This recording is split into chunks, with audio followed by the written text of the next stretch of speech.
Bienvenidos a Audiolibros sin pretextos. En esta ocasión te presentamos Una habitación propia. Escrito por Virginia Woolf.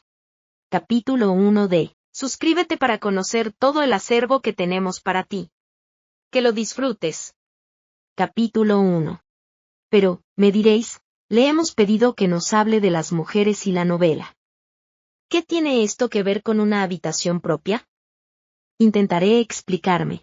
Cuando me pedisteis que hablara de las mujeres y la novela, me senté a orillas de un río y me puse a pensar qué significarían esas palabras. Quizás implicaban sencillamente unas cuantas observaciones sobre Fanny Burney, algunas más sobre Jane Austen, un tributo a las Bronte y un esbozo de la rectoría de Howard bajo la nieve, algunas agudezas, de ser posible, sobre Miss Mitford, una alusión respetuosa a George Eliot, una referencia a M.R.S. Gaskell y esto habría bastado. Pero, pensándolo mejor, estas palabras no me parecieron tan sencillas. El título Las mujeres y la novela quizás significaba, y quizás era este el sentido que le dabais, las mujeres y su modo de ser, o las mujeres y las novelas que escriben, o las mujeres y las fantasías que se han escrito sobre ellas. O quizás estos tres sentidos estaban inextricablemente unidos y así es como queríais que yo enfocara el tema. Pero cuando me puse a enfocarlo de este modo, que me pareció el más interesante, pronto me di cuenta de que esto presentaba un grave inconveniente. Nunca podría llegar a una conclusión. Nunca podría cumplir con lo que, tengo entendido, es el deber primordial de un conferenciante. Entregaros tras un discurso de una hora una pepita de verdad pura para que la guardarais entre las hojas de vuestros cuadernos de apuntes y la conservarais para siempre en la repisa de la chimenea. Cuanto podía ofreceros era una opinión sobre un punto sin demasiada importancia, que una mujer debe tener dinero y una habitación propia para poder escribir novelas. Y esto, como veis, deja sin resolver el gran problema de la verdadera naturaleza de la mujer y la verdadera naturaleza de la novela. He faltado a mi deber de llegar a una conclusión acerca de estas dos cuestiones. Las mujeres y la novela siguen siendo, en lo que a mí respecta, problemas sin resolver. Más para compensar un poco esta falta, voy a tratar de mostraros cómo he llegado a esta opinión sobre la habitación y el dinero. Voy a exponer en vuestra presencia, tan completa y libremente como pueda, la sucesión de pensamientos que me llevaron a esta idea. Quizás si muestro al desnudo las ideas, los prejuicios que se esconden tras esta afirmación, encontraréis que algunos tienen alguna relación con las mujeres y otros con la novela. De todos modos, cuando un tema se presta mucho a controversia, y cualquier cuestión relativa a los sexos es de este tipo, uno no puede esperar decir la verdad. Solo puede explicar cómo llegó a profesar tal o cual opinión. Cuanto puede hacer es dar a su auditorio la oportunidad de sacar sus propias conclusiones observando las limitaciones, los prejuicios, las idiosincrasias del conferenciante. Es probable que en este caso la fantasía contenga más verdad que el hecho. Os propongo, por tanto, haciendo uso de todas las libertades y licencias de una novelista, contaros la historia de los 2 días que han precedido a esta conferencia. Contaros cómo, abrumada por el peso del tema que habíais colocado sobre mis hombros, lo he meditado e incorporado a mi vida cotidiana. Huelga decir que cuanto voy a describir carece de existencia. Osbridge es una invención, lo mismo Fernand. Yo, no es más que un término práctico que se refiere a alguien sin existencia real. Manarán mentiras de mis labios, pero quizás un poco de verdad se halle mezclada entre ellas. Os corresponde a vosotras buscar esta verdad y decidir si algún trozo merece conservarse. Si no, la echáis entera a la papelera, naturalmente, y os olvidáis de todo esto. Me hallaba yo, pues, llamadme Mary Batten, Mary Segan, Mary Carmichael o cualquier nombre que os guste, no tiene la menor importancia, sentada a orillas de un río, hará cosa de 1 o 2 semanas, un bello día de octubre, perdida en mis pensamientos. Este collar que me habíais atado, las mujeres y la novela, la necesidad de llegar a una conclusión sobre una cuestión que levanta toda clase de prejuicios y pasiones, me hacía bajar la cabeza. A derecha e izquierda, unos arbustos de no sé qué, dorados y carmesíes, ardían con el color, hasta parecían despedir el calor del fuego. En la otra orilla, los sauces sollozaban en una lamentación perpetua, el cabello desparramado sobre los hombros. El río reflejaba lo que le placía de cielo, puente y arbusto ardiente y cuando el estudiante en su bote de remos hubo cruzado los reflejos, volviéronse a cerrar tras él, completamente, como si nunca hubiera existido.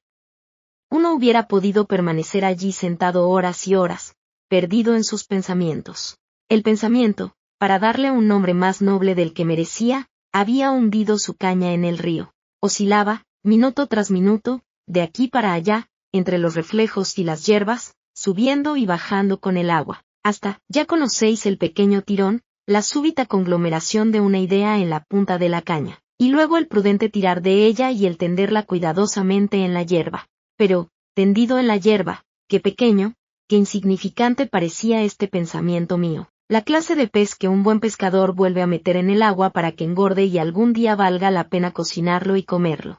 No os molestaré ahora con este pensamiento, aunque, si observáis con cuidado, quizá lo descubráis vosotras mismas entre todo lo que voy a decir. Pero, por pequeño que fuera, no dejaba de tener la misteriosa propiedad característica de su especie. Devuelto a la mente, enseguida se volvió muy emocionante e importante, y al brincar y caer, y chispear de un lado a otro, levantaba tales remolinos y tal tumulto de ideas que era imposible permanecer sentado. Así fue como me encontré andando con extrema rapidez por un cuadro de hierba. Irguióse en el acto la silueta de un hombre para interceptarme el paso, y al principio no comprendí que las gesticulaciones de un objeto de aspecto curioso, vestido de chaqué y camisa de etiqueta, iban dirigidas a mí. Su cara expresaba horror e indignación. El instinto, más que la razón, acudió en mi ayuda. Era un bedel, yo era una mujer. Esto era el césped, allí estaba el sendero. Solo los fellows y los scholars, uno pueden pisar el césped, la grava era el lugar que me correspondía. Estos pensamientos fueron obra de un momento.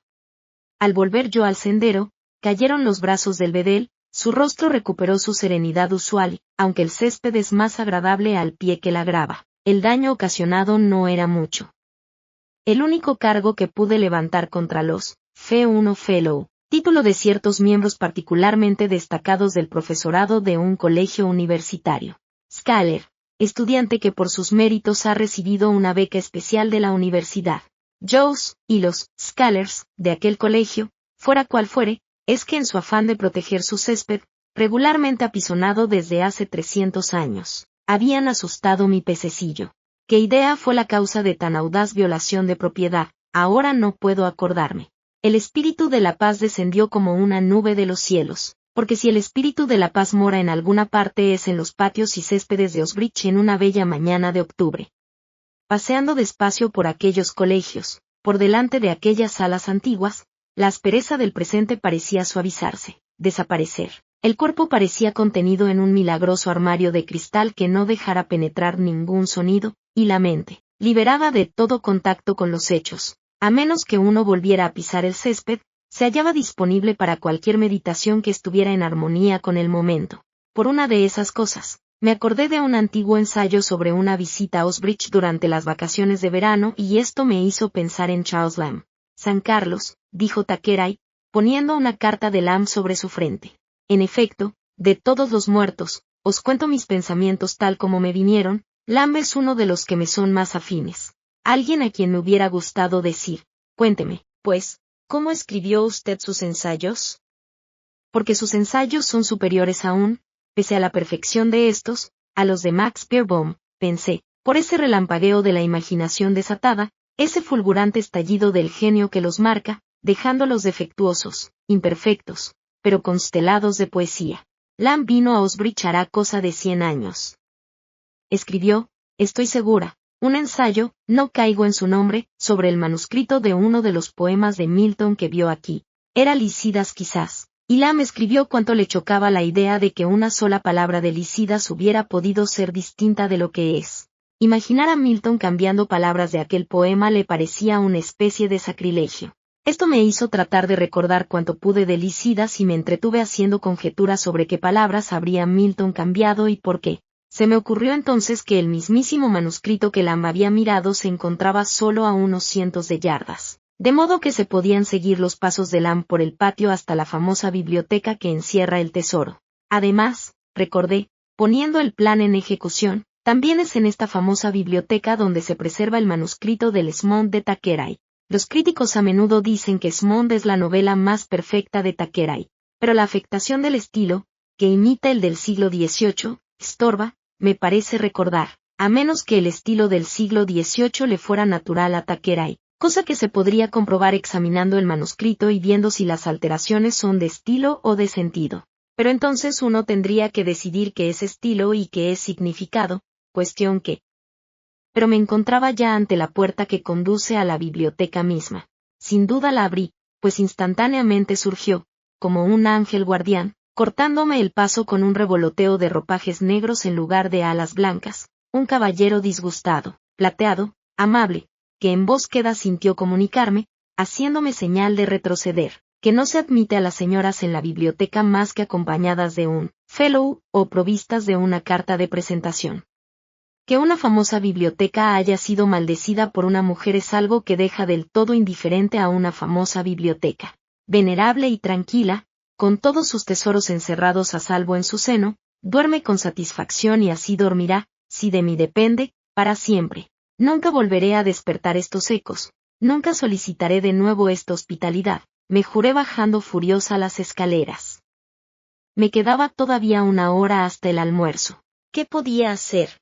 ¿Pasear por las praderas? ¿Sentarme junto al río?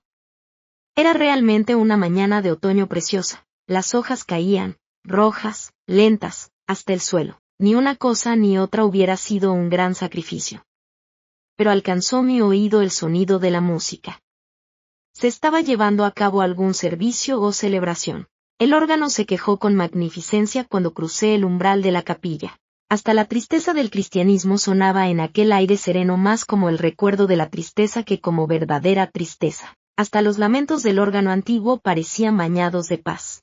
No sentía deseos de entrar, aun en el supuesto de que tuviera el derecho de hacerlo. Y esta vez quizá me hubiera detenido el pertiguero para exigirme la fe de bautismo o una carta de presentación del deán. Pero el exterior de estos magníficos edificios es a menudo tan hermoso como su interior. Además, ya era una diversión ver a los fieles reunirse, entrar y volver a salir, afanarse en la puerta de la capilla como abejas en la boca de una colmena.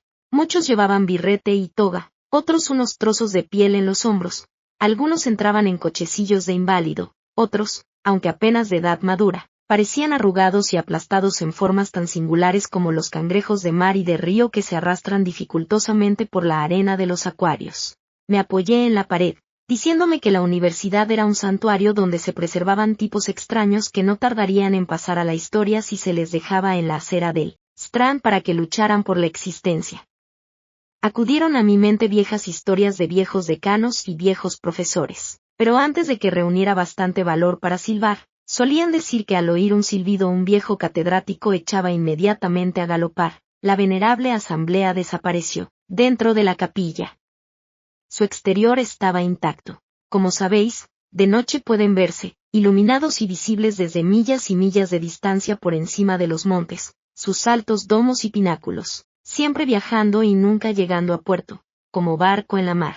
Antiguamente, supongo, también este patio, con sus lisos céspedes y sus edificios macizos, era, y lo mismo la capilla, un pantano, donde ondulaba la hierba y escarbaban los cerdos. Grupos de caballos y bueyes, pensé, debían de haber arrastrado la piedra en carretas desde lejanos condados y luego, con infinito esfuerzo, habíanse posado en orden, uno encima de otro, los bloques grises a cuya sombra me encontraba en aquel momento. Y luego los pintores habían traído sus vidrieras para las ventanas y los albañiles se habían afanado durante siglos en el tejado con masilla y cemento, palas y paletas. Cada sábado, el oro y la plata debían de haber manado de un monedero de cuero y llenado sus puños antiguos, pues sin duda aquella noche no les faltaba su cerveza ni su partida de bolos. Un arroyo inacabable de oro y plata, pensé, debía de haber fluido a perpetuidad hasta aquel patio para que las piedras no dejaran de llegar ni los albañiles de trabajar, para allanar, zanjar, cavar, secar. Pero era la edad de la fe y el dinero manó con liberalidad para dar a estas piedras profundos cimientos, y cuando las piedras se hubieron erigido, siguió manando el dinero de los cofres de los reyes, las reinas y los grandes nobles para que allí pudieran cantarse himnos y se pudiera instruir a los scholars. Se concedieron tierras, se pagaron diezmos. Y cuando terminó la edad de la fe y llegó la edad de la razón, siguieron fluyendo el oro y la plata, se crearon becas, se fundaron cátedras con recursos provistos por dotaciones. Solo que el oro y la plata no fluían ahora de los cofres del rey, sino de las arcas de los mercaderes y los fabricantes, de los bolsillos de hombres que habían hecho dinero, por ejemplo, en la industria y devolvían en sus testamentos una generosa porción para financiar más cátedras, más auxiliarías, más becas en la universidad donde habían aprendido su oficio. De ahí salieron las bibliotecas y los laboratorios, de ahí los observatorios, el espléndido equipo de instrumentos caros y delicados que reposan en estantes de cristal en ese lugar donde hace siglos ondulaba la hierba y escarbaban los cerdos. Di la vuelta al patio y los cimientos de oro y plata me parecieron desde luego lo bastante profundos y el pavimento sólidamente colocado sobre las hierbas silvestres. Hombres con bandejas sobre la cabeza iban muy atareados de una escalera a otra. Ostentosas flores crecían en las ventanas. De las habitaciones interiores llegaba el estridente sonido del gramófono. No se podía dejar de pensar. La reflexión, fuera cual fuere, quedó interrumpida. Sonó el reloj. Era hora de dirigirse al comedor. Hecho curioso, los novelistas suelen hacernos creer que los almuerzos son memorables, invariablemente, por algo muy agudo que alguien ha dicho o algo muy sensato que se ha hecho. Raramente se molestan en decir palabra de lo que se ha comido. Forma parte de la convención novelística no mencionar la sopa, el salmón ni los patos, como si la sopa, el salmón y los patos no tuvieran la menor importancia, como si nadie fumara nunca un cigarro o bebiera un vaso de vino. Voy a tomarme, sin embargo, la libertad de desafiar esta convención y de deciros que aquel día el almuerzo empezó con lenguados, servidos en fuente honda y sobre los que el cocinero del colegio había extendido una colcha de crema blanquísima, pero marcada aquí y allá, como los flancos de una gama, de manchas pardas. Luego vinieron las perdices, pero si esto os hace pensar en un par de pájaros pelados y marrones en un plato os equivocáis. Las perdices, numerosas y variadas, llegaron con todo su séquito de salsas y ensaladas, la picante y la dulce, sus patatas, delgadas como monedas, pero no tan duras, sus coles de Bruselas, con tantas hojas como los capullos de rosa, pero más suculentas. Y en cuanto hubimos terminado con el asado y su séquito, el hombre silencioso que nos servía, quizás el mismo Bedel en una manifestación más moderada, colocó ante nosotros, rodeada de una guirnalda de servilletas, una composición que se elevaba, azúcar toda, de las olas. Llamarla pudín y relacionarla así con el arroz y la tapioca sería un insulto. Entretanto, los vasos de vino habían tomado una coloración amarilla, luego un rubor carmesí, habían sido vaciados, habían sido llenados, y así, gradualmente, se encendió, a media espina dorsal, que es la sede del alma, no esta dura lucecita eléctrica que llamamos brillantez, que centellea y se apaga sobre nuestros labios, sino este resplandor más profundo, sutil y subterráneo que es la rica llama amarilla de la comunión racional. No es necesario apresurarse. No es necesario brillar. No es necesario ser nadie más que uno mismo. Todos iremos al paraíso y Vendak se halla con nosotros.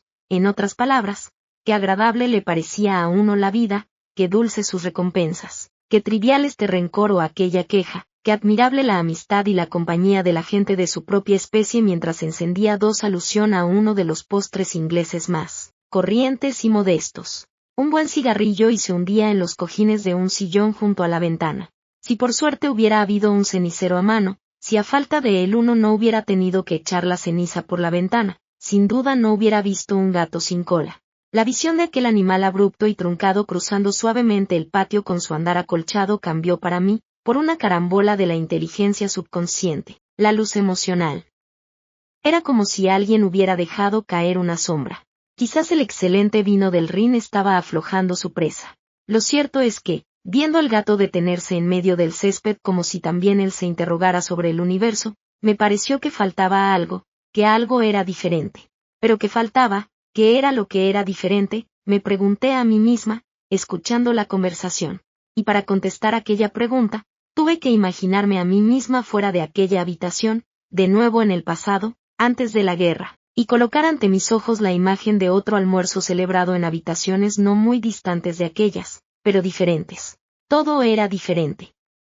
Mientras tanto, iban charlando los huéspedes, que eran numerosos y jóvenes, unos de un sexo, otros del otro. La charla fluía como el agua, agradable, libre, divertida. Y detrás de esta charla coloqué entonces la otra, como un telón de fondo, y, comparando las dos, No me cupo duda de que la una era la descendiente, la heredera legítima de la otra. Nada había cambiado, nada era diferente, salvo. Aquí escuché con toda atención, no exactamente lo que se estaba diciendo, sino el murmullo, la corriente que fluía detrás de las palabras.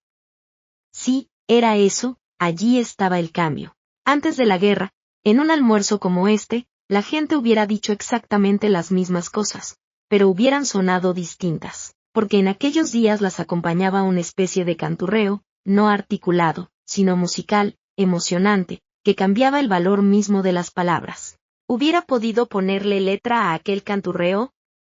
Quizá con ayuda de los poetas. Había un libro a mi lado y al abrirlo me encontré con que, por casualidad, era de Tennyson.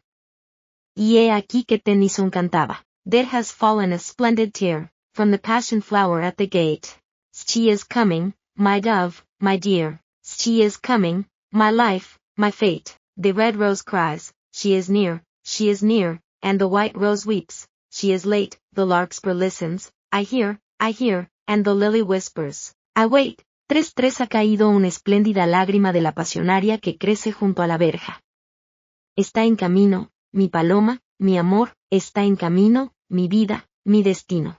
La rosa roja llora, cerca está, y la rosa blanca solloza. ¿Era esto lo que los hombres canturreaban en los almuerzos antes de la guerra? ¿Y las mujeres? My heart is like a singing bird, whose nest is in a watered shoot. My heart is like an apple tree, whose boughs are bent with thick-set fruit. My heart is like a rainbow shell that paddles in a halcyon sea. My heart is gladder than all these because my love is come to me. 4 tarde, la espuela de caballero escucha. Oigo, y la azucena murmura. Espero. 4 mi corazón es como un pájaro que canta, cuyo nido se halla sobre un brote rociado. Mi corazón es como un manzano cuyos brazos están cargados de frutos apiñados. ¿Mi corazón era esto lo que las mujeres canturreaban en los almuerzos antes de la guerra? Resultaba tan absurdo imaginar a alguien canturreando estas cosas, aún por lo bajo. En los almuerzos de antes de la guerra que me eché a reír y tuve que explicar mi risa señalando el gato, que efectivamente tenía un aire un poco absurdo, pobre bicho, sin cola, en medio del césped. ¿Había nacido así o habría perdido su cola en un accidente? El gato sin cola, aunque dicen que hay algunos en la isla de Man, es un animal más raro de lo que suele creerse. Es un animal extraño, más pintoresco que hermoso. Es curioso lo que lo cambia a uno una cola. Ya sabéis la clase de cosas que se dicen hacia el final de un almuerzo, cuando la gente anda en busca de sus abrigos y sombreros. Es como una cáscara de arco iris que chapotea en una mar serena. Mi corazón es más feliz que todos ellos porque mi amor ha venido a mí. Gracias a la hospitalidad del anfitrión, había durado hasta avanzada la tarde. El hermoso día de octubre se iba desvaneciendo y las hojas caían de los árboles cubriendo la avenida por la que yo andaba. Una tras otra, las verjas parecían cerrarse detrás de mí con suave finalidad. Innumerables bedeles iban introduciendo innumerables llaves en cerraduras bien engrasadas. Se estaba resguardando la casa del tesoro para una noche más. Al final de la avenida se llega a una calle, no recuerdo su nombre, que conduce, si se tuerce donde se debe, hasta Fernam. Pero me sobraba tiempo. La cena no era hasta las 7:30. Uno casi hubiera podido pasarse de cenar después de aquel almuerzo. Es curioso cómo una pizca de poesía obra en la mente y hace mover las piernas a su ritmo por la calle. Estas palabras There has fallen a splendid tear from the passion tree at the gate. She is coming, my dove, my dear cantaban en mi sangre mientras andaba a paso rápido hacia Hadingley. Y luego, cambiando de compás, canté, en ese lugar donde las aguas espumean al pie de la presa. My heart is like a singing bird, whose nest is in a watered shoot. My heart is like an apple tree. ¡Qué poetas!, grité en voz alta, como suele hacerse en el atardecer. ¿Qué poetas eran? Con una especie de celos por nuestros tiempos, supongo, por tontas y absurdas que sean estas comparaciones, me puse a pensar si, honradamente, se podía nombrar a 2 poetas vivientes tan grandes como Tennyson y Christina Rossetti lo habían sido en su tiempo. Evidentemente, era imposible compararles, pensé mirando aquellas aguas espumosas. Si esta poesía incita a tal abandono, provoca en uno tal transporte, es solo porque celebra un sentimiento que uno solía experimentar, en los almuerzos de antes de la guerra quizá, de modo que se reacciona fácilmente, familiarmente, sin molestarse en analizar el sentimiento o compararlo con alguno de los actuales. Pero los poetas vivientes expresan un sentimiento en formación, que está siendo arrancado de nosotros en este momento. Primero uno no lo reconoce. A menudo, por algún motivo, lo teme, lo observa con atención y lo compara celosamente, con desconfianza, con el viejo sentimiento que le era familiar. De ahí la dificultad de la poesía moderna. Y es esta dificultad lo que le impide a uno recordar más de 2 versos seguidos de ningún buen poeta moderno. Por este motivo, que me falló la memoria, la argumentación quedó colgando por falta de material. ¿Pero por qué hemos dejado de canturrear por lo bajo en los almuerzos? Proseguí, caminando hacia Hadingley. ¿Por qué ha cesado Alfred de cantar She is coming, my dove, my dear? ¿Por qué ha cesado Cristina de contestar My heart is gladder than all these because my love is come to me? ¿Echaremos las culpas a la guerra? Cuando se dispararon las armas en agosto de 1914, ¿se encontraron los hombres y las mujeres tan feos los unos a los otros que murió la fantasía? Sin duda fue un duro golpe, sobre todo para las mujeres, con sus ilusiones sobre la educación y demás, ver las caras de nuestros gobernantes al resplandor de los bombardeos. Parecían tan feas, alemanas, inglesas, francesas, tan estúpidas. Pero, sea de quien fuere la culpa, échese a quien se quiera. La ilusión que inspiró a Tennyson y Christina Rossetti y les hizo cantar tan apasionadamente la venida de sus amores es ahora menos frecuente que entonces. Basta leer, mirar, escuchar, recordar. Pero ¿por qué decir, culpa? Si era una ilusión, ¿por qué no celebrar la catástrofe, fuese cual fuese, que destruyó la ilusión y puso la verdad en su lugar? Porque, la verdad. Estos puntos suspensivos marcan el momento en que, en busca de la verdad, olvidé torcer hacia Fernand. Sí, este era el problema. ¿Qué era la verdad y qué era la ilusión? Me pregunté. ¿Cuál era la verdad sobre aquellas casas? Por ejemplo, oscuras y festivas con sus ventanas rojas al atardecer, pero crudas, y rojas, y escuálidas, con sus dulces y sus cordones de bota, a las 9 de la mañana, y los sauces, y el río, y los jardines que bajaban en pendiente hasta el río, vagos ahora, con la neblina que se deslizaba por encima de ellos, pero dorados y rojos a la luz del sol. ¿Cuál era la verdad sobre ellos? ¿Cuál era la ilusión? Os ahorraré las vueltas y revueltas de mis cogitaciones, pues no llegué a ninguna conclusión yendo hacia Hadingley, y os pido que supongáis que pronto advertí mi error de dirección y volví atrás para corregirlo. Puesto que he dicho ya que era un día de octubre, no me atrevo a arriesgar vuestro respeto y poner en peligro la límpida fama de la novela cambiando de estación y describiendo lilas colgando por encima de las paredes de los jardines, azafranes, tulipanes y otras flores de primavera. La obra de imaginación debe atenerse a los hechos y cuanto más ciertos los hechos, mejor la obra de imaginación. Eso dicen, por lo menos. Seguía, pues, siendo otoño y las hojas seguían siendo amarillas y cayendo, si acaso un poco más aprisa que antes, porque atardecía, eran las 7:23, para ser exactos, y se había levantado una brisa, del sudoeste, para ser exactos. A pesar de todo, algo extraño ocurría. My heart is like a singing bird, whose nest is in a watered shoot. My heart is like an apple tree, whose boughs are bent with thick set fruit. Quizá las palabras de Christina Rossetti eran en parte responsables de aquella loca ilusión, o era, claro está, más que una ilusión, de que las lilas sacudían sus flores por encima de las paredes de los jardines, y las mariposas de azufre se deslizaban de aquí para allá, y había polvo de polen en el aire. Soplaba un viento, de qué dirección no lo sé, pero levantaba las hojas medio crecidas y había en el aire un centelleo gris-plata. Era la hora entre 2 luces en que los colores se intensifican y los púrpuras y los dorados arden en los cristales de las ventanas como el latido de un corazón excitable, en que, por algún motivo, la belleza del mundo, revelada y, sin embargo, a punto de perecer, en este momento me metí en el jardín, pues una mano imprudente había dejado la puerta abierta y no andaba ningún bedel por allí. La belleza del mundo que tan pronto perecerá tiene 2 filos, uno de risa, otro de angustia, partiendo el corazón en 2.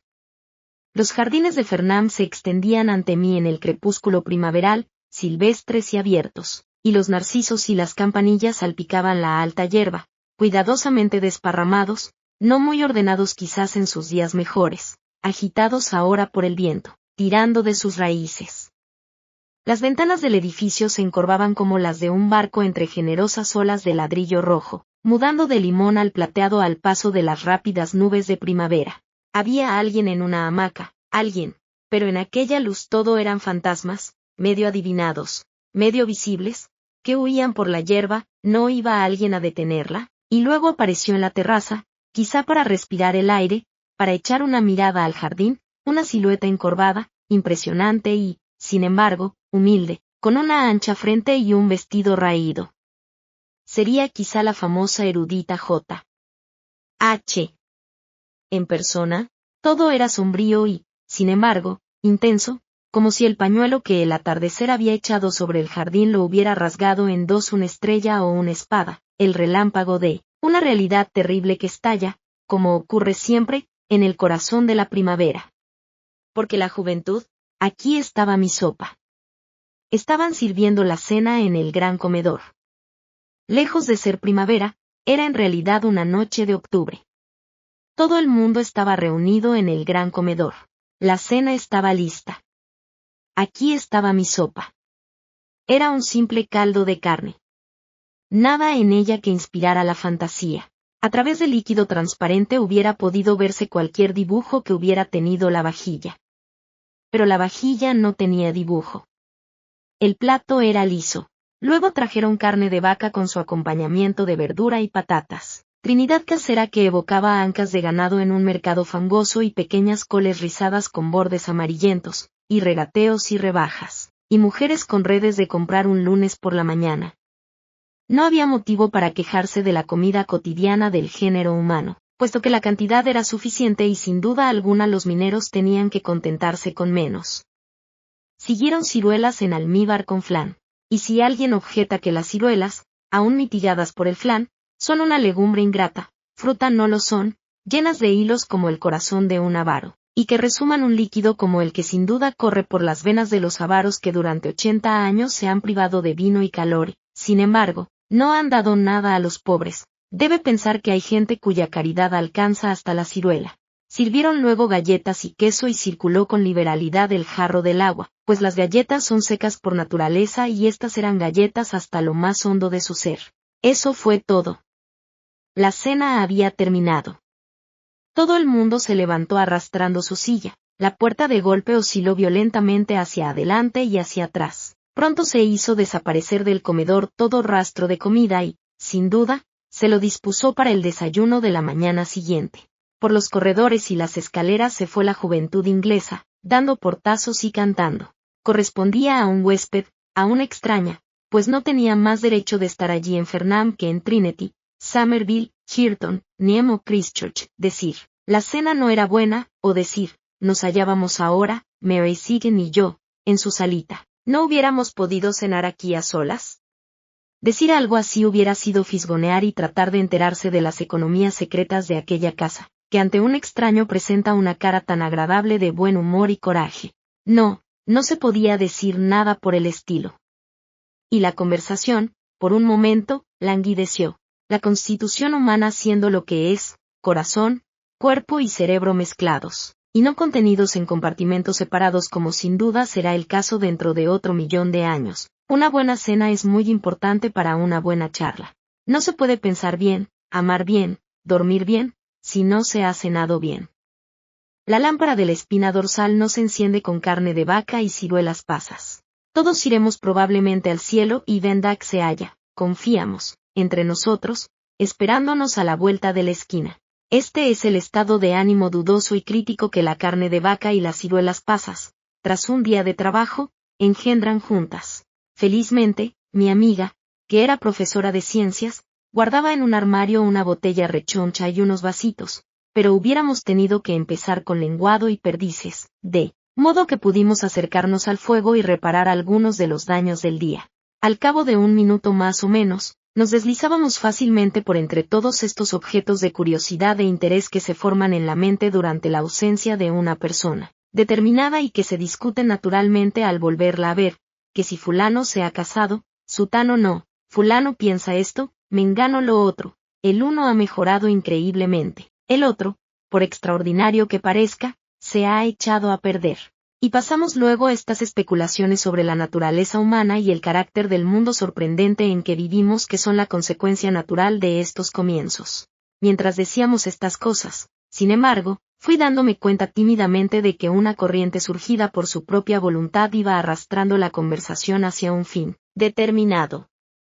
Por más que habláramos de España o Portugal, de un libro o una carrera de caballos, el interés real de la conversación no era ninguna de estas cosas, sino una escena de albañiles que transcurría en un tejado alto unos 5 siglos atrás.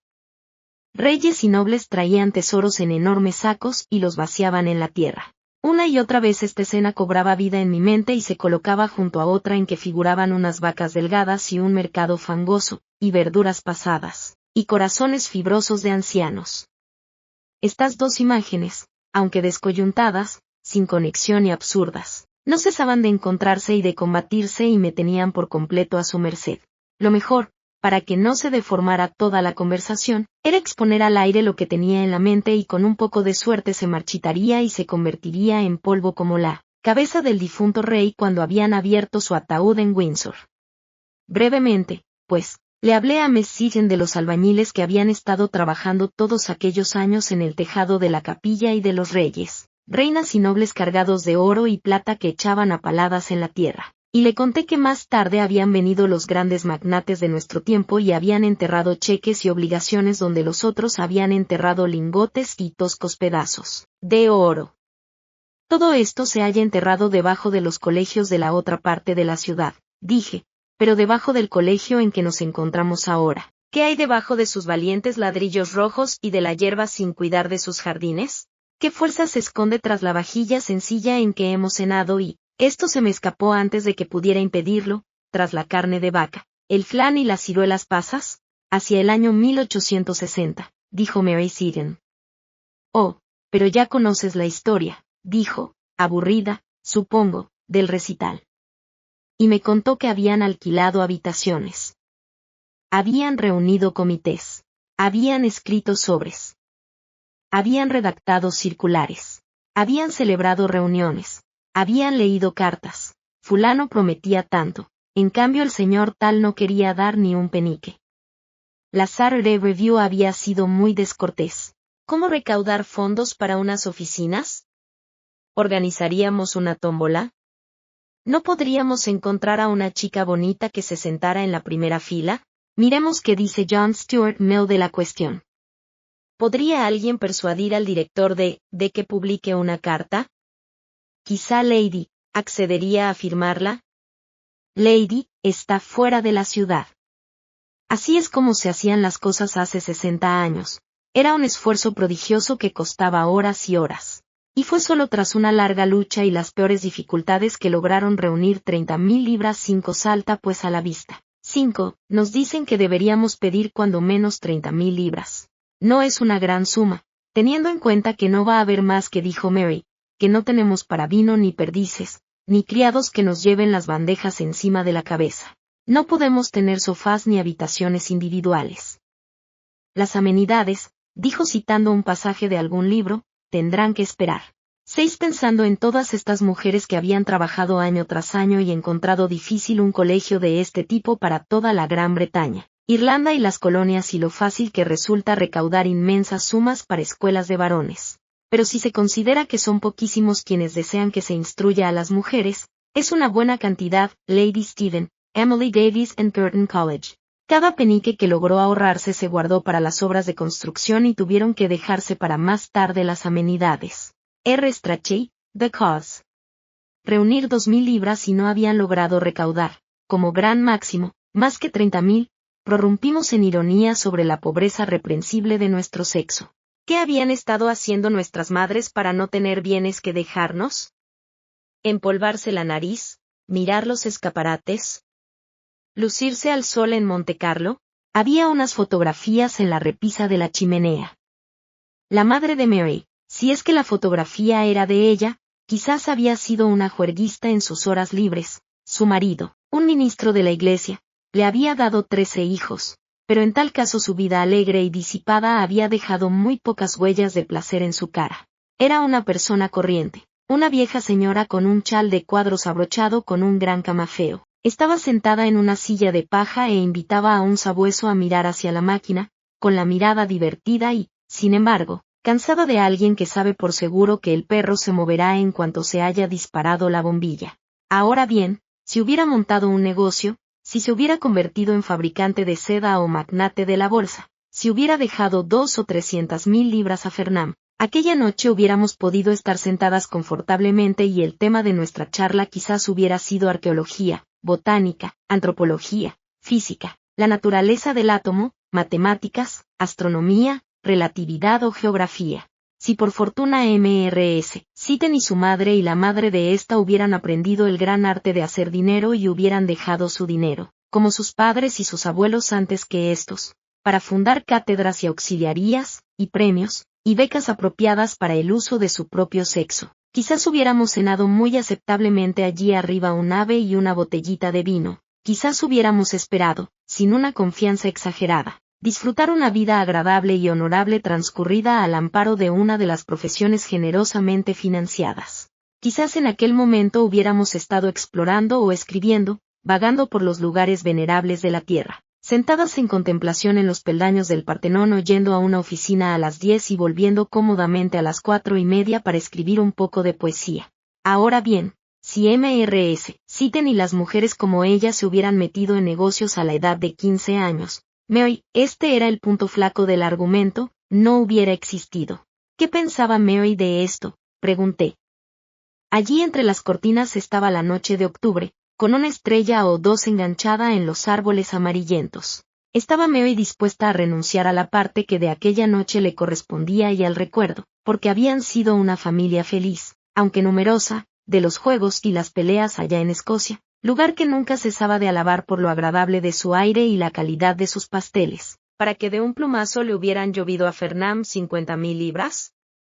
Porque financiar un colegio requeriría la supresión total de las familias. Hacer una fortuna y tener 13 hijos, ningún ser humano hubiera podido aguantarlo. Considérense los hechos, dijimos. Primero hay 9 meses antes del nacimiento del niño. Luego nace el niño. Luego se pasan 3 o 4 meses amamantando al niño. Una vez amamantado el niño, se pasan unos 5 años cuando menos jugando con él. No se puede, según parece, dejar corretear a los niños por las calles.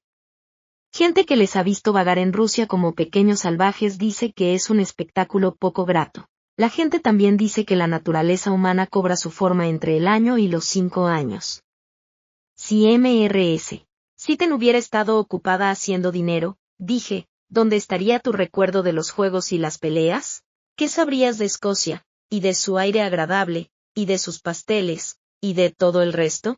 Pero es inútil hacerte estas preguntas, porque nunca habrías existido. Y también es inútil preguntar qué hubiera ocurrido si Mrs. Seton y su madre y la madre de ésta hubieran amasado grandes riquezas y las hubieran enterrado debajo de los cimientos del colegio y de su biblioteca, porque, en primer lugar, no podían ganar dinero y, en segundo, de haber podido, la ley les denegaba el derecho de poseer el dinero que hubieran ganado.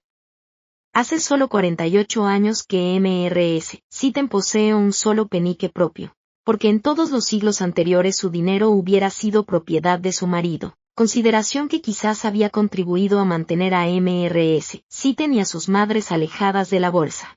Cada penique que gane, dijéronse, me será quitado y utilizado según las sabias decisiones de mi marido, quizá para fundar una beca o financiar una auxiliaría en Balliol o Kings, 7 de modo que no me interesa demasiado ganar dinero. Mejor que mi marido se encargue de ello. De todos modos, fuera o no la culpa de la vieja señora del sabueso, no cabía duda de que, por algún motivo, nuestras madres habían de 7 colegios universitarios de varones, ministrado sumamente mal sus asuntos.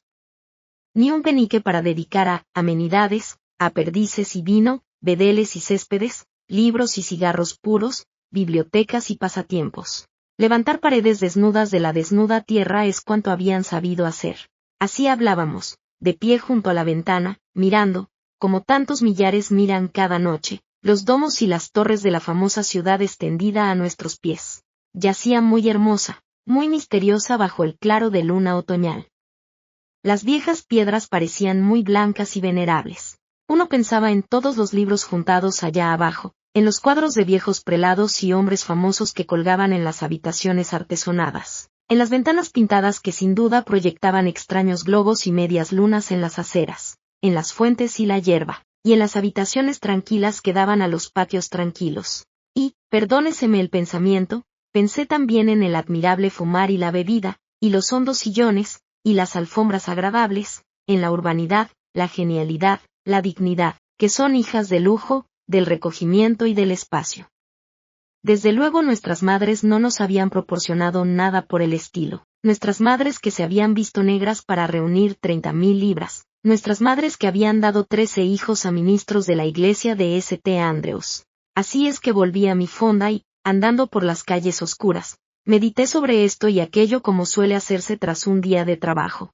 Medité sobre por qué motivo Mrs. Seton no había tenido dinero para dejarnos, y sobre el efecto de la pobreza en la mente. Y pensé en los extraños ancianos que había visto por la mañana con trocitos de pieles sobre los hombros, y me acordé de que si se silbaba uno de ellos se echaba a correr. Y pensé en el órgano que bramaba en la capilla y en las puertas cerradas de la biblioteca. Y pensé en lo desagradable que era que le dejaran a uno fuera. Y pensé que quizás era peor que le encerraran a uno dentro. Y tras pensar en la seguridad y la prosperidad de que disfrutaba un sexo y la pobreza y la inseguridad que achacaban al otro y en el efecto en la mente del escritor de la tradición y la falta de tradición, pensé finalmente que iba siendo hora de arrollar la piel arrugada del día, con sus razonamientos y sus impresiones, su cólera y su risa, y de echarla en el seto. 1,000,000 de estrellas relampagueaban por los desiertos azules del cielo. Se sentía uno solo en medio de una sociedad inescrutable. Todos los humanos yacían dormidos, echados, horizontales, mudos. En las calles de Osbridge nadie parecía moverse. Hasta la puerta del hotel se abrió por obra de una mano invisible, ni un mozo sentado allí esperando para encenderme las luces. Tan tarde era. Hemos llegado al final del capítulo 1. Pasa al siguiente video para escuchar el siguiente capítulo. Regálanos un like. Síguenos para conocer todo el acervo que tenemos para ti. Audiolibros sin pretextos. Hasta la próxima.